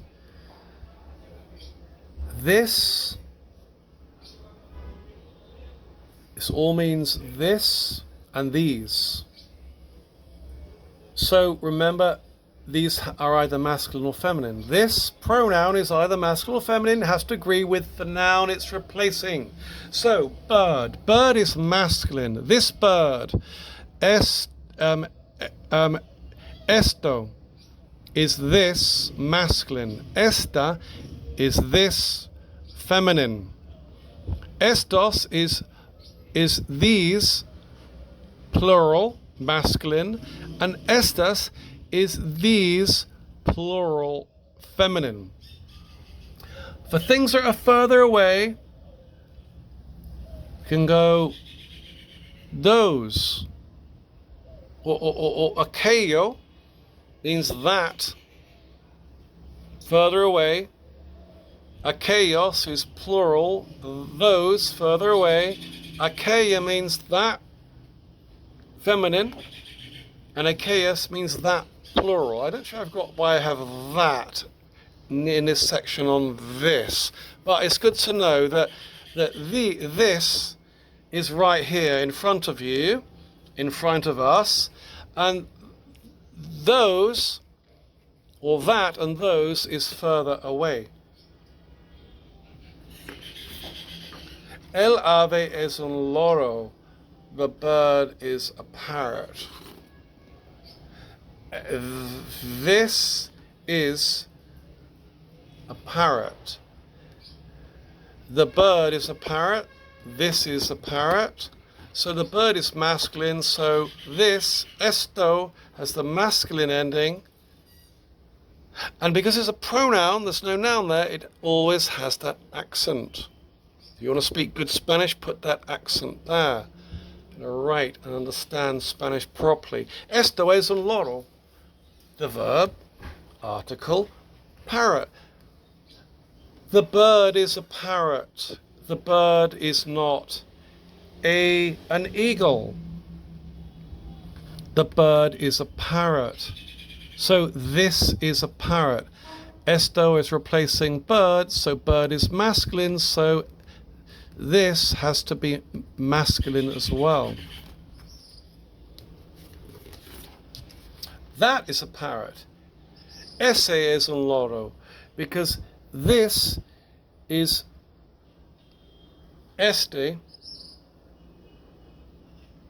and that is ese. I think I made a mistake there, but don't worry about that. That is a parrot. Ese es un loro. That is a parrot. Remember, so ese is agreeing because it's referring to a bird. That bird is a parrot. That is a parrot.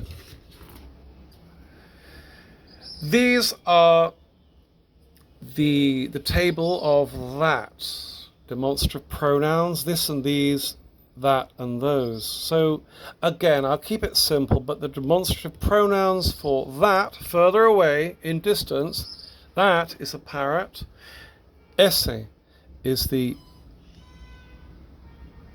masculine singular parrot.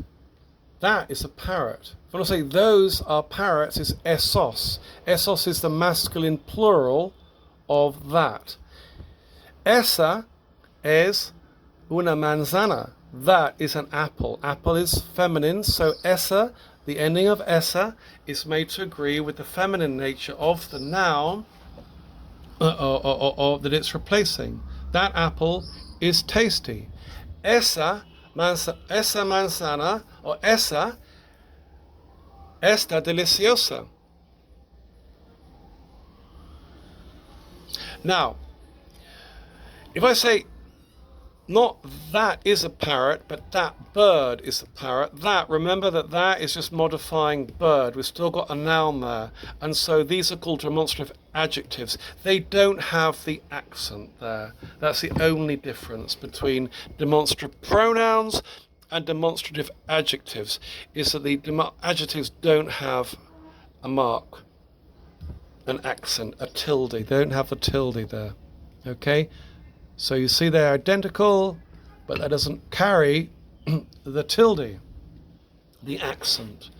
What is a demonstrative adjective? Well, that is when you have that or this, and then you have a noun after it, before the verb. And when it's a demonstrative pronoun is when there is no noun before the verb.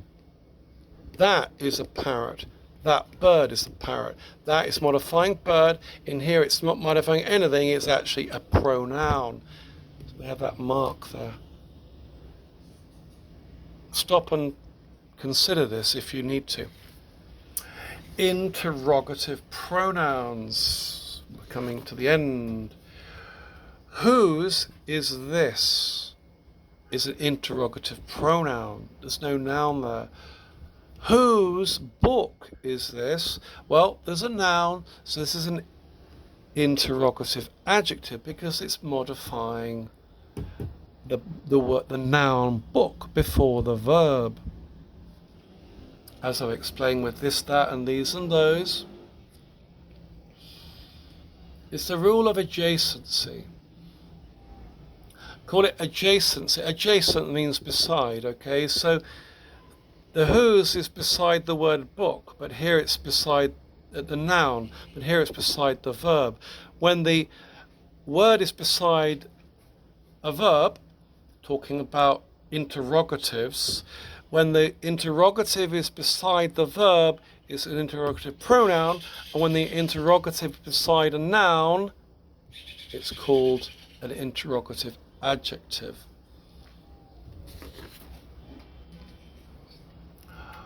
Interrogative pronouns. Which, what,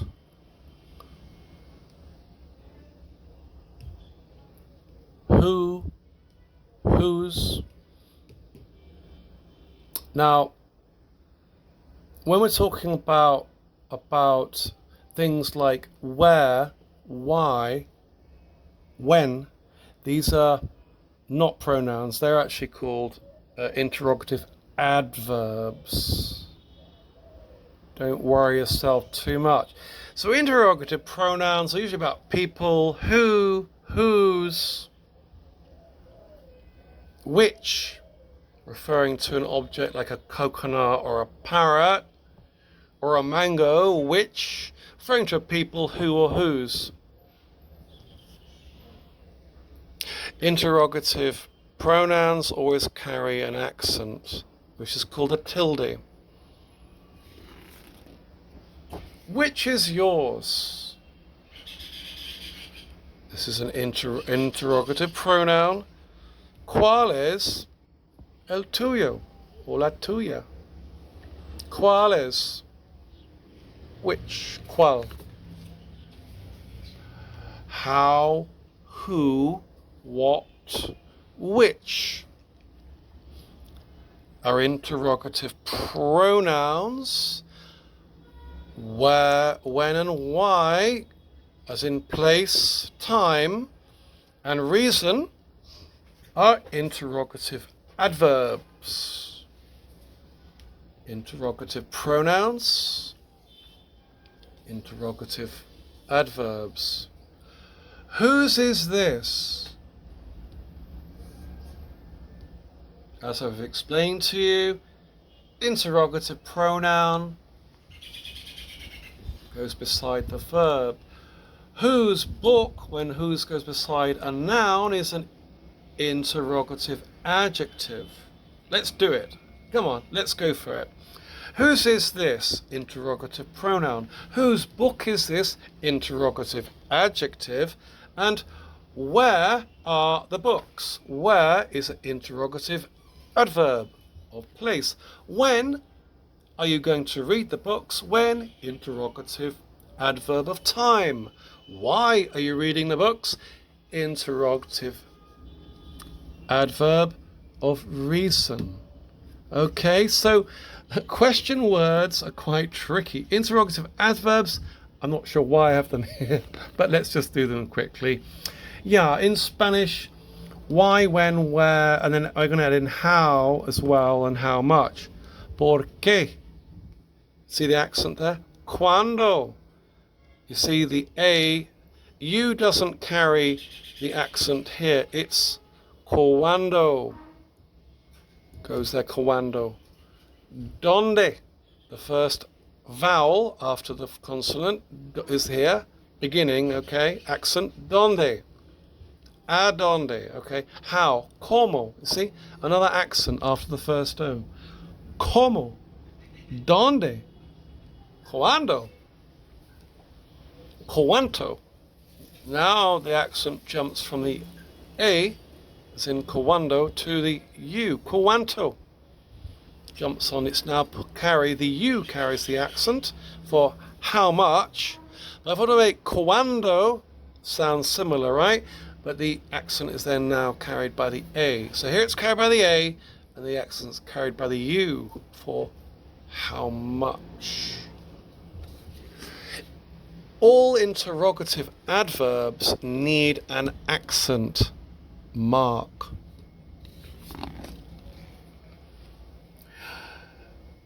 The class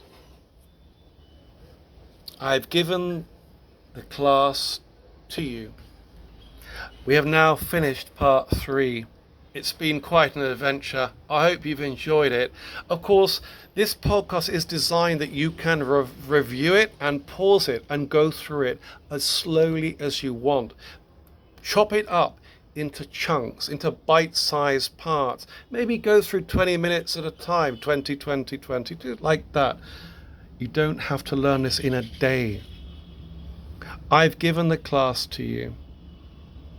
Now, this is the translation. Are you able to identify anything in this sentence from what I've taught you? The class, okay? Comma. I've given it to you. Here we have to find I've given it to you. Do you remember that he dado is the verb in red, he dado? You remember now that the direct object is in dark blue and the indirect object is in light blue, and the indirect object goes before the direct object, both to the left side of the verb. And you remember ati is called the disjunctive pronoun, and that is the assignor, and that allows us to say whether the you is either masculine or feminine. But here, as a bonus, I'm going to give you a last treat if you've actually decided to listen to this. Ati is repeating the te, and this is to emphasize that it's to you that I've given the class. So this is called an enforcer. It enforces and amplifies the meaning of to you. So this is your bonus. I have it in red as well. I have he dado. I have pro drop, remember, pronoun drop, subject pronoun drop. I have given the class, I've given it to you. And ati, we already know it's to you, but ati is to reinforce that I've given the class to you. I've given it to you. So we're enforcing the fact that I really have. I know that book. Yo conozco ese libro. Book is masculine. Book is the direct object. Here there is no accent mark because that book, that is a demonstrative adjective. You see? Yo sé lo que dices. You have to say something. It's obstasis. It needs an object. So le, dígalo. Remember, you have to say something. I know lo que dices.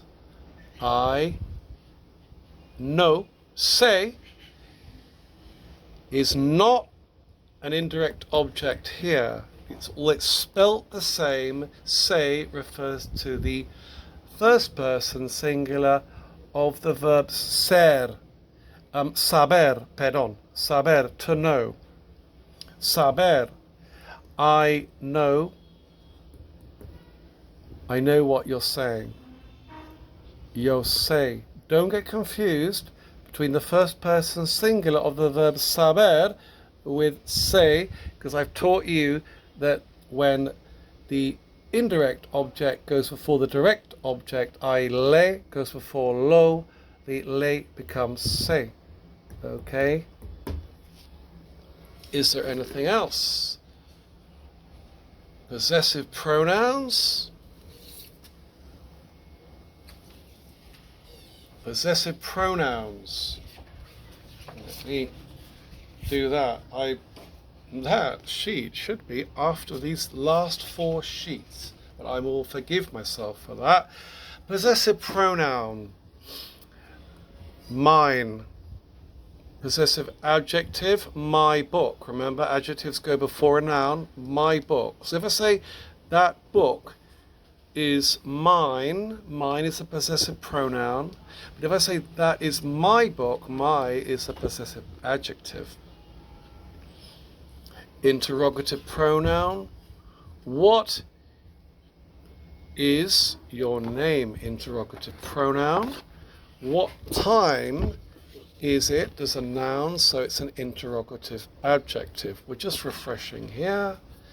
That blue lobster is mine. Lobster is the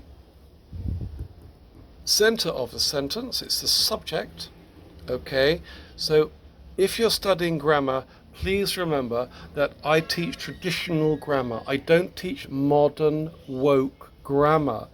The subject and the object are the center of the sentence, not the verb. In modern grammar, they're teaching that the verb can be the center of the sentence grammatically, or the noun subject can be the center of the sentence grammatically. Don't go there. So, shark, lobster, crab. Tiburon.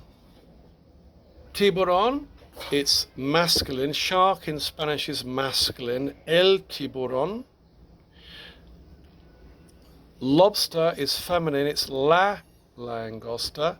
Crab is masculine again. El cangrejo. So, if I want to say my possessive adjectives, my shark, shark is masculine, it's singular. So which would it be? It would be masculine, not feminine. So we go el tiburón mío.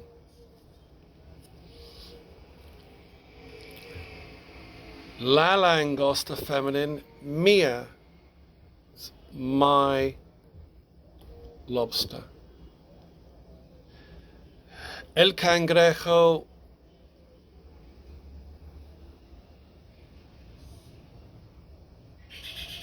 tuyo.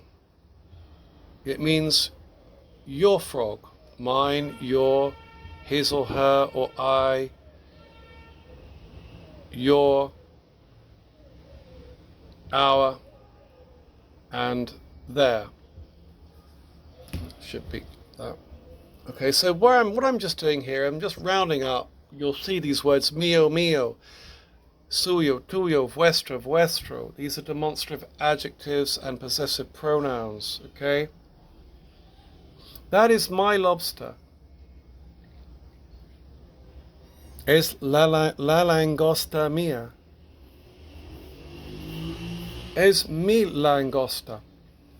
These are the long form they're called. I want you to start applying, looking at knowing that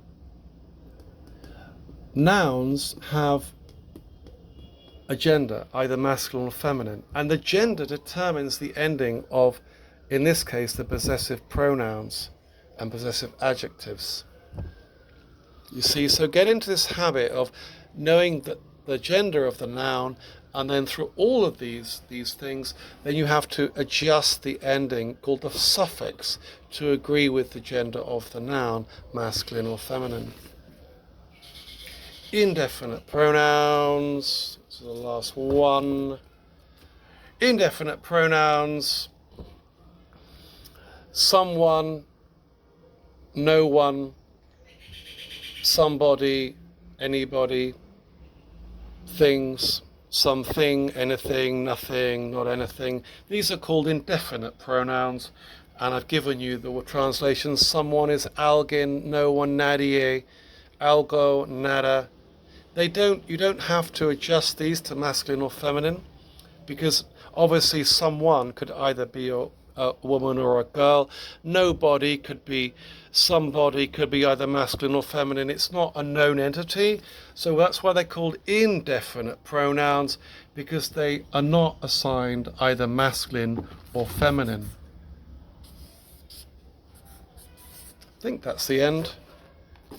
And relative pronouns, well, yeah, lo cual, la cual. Relative adjectives, cuyo, cuya, lo cual, la cual. Lo cual is not so common, but we'll finish there. And like I said, I really hope you've enjoyed the course, and that is the last sheet, voila, leaving at the least relevant, which are relative pronouns. Thank you for your time. Well done for staying here. God bless, good luck, and part 4, we're then going to look at prepositions and adverbs and adjectives. So hopefully you'll find part 4 of my 6-part series on Ya Spanish grammar, intermediate level.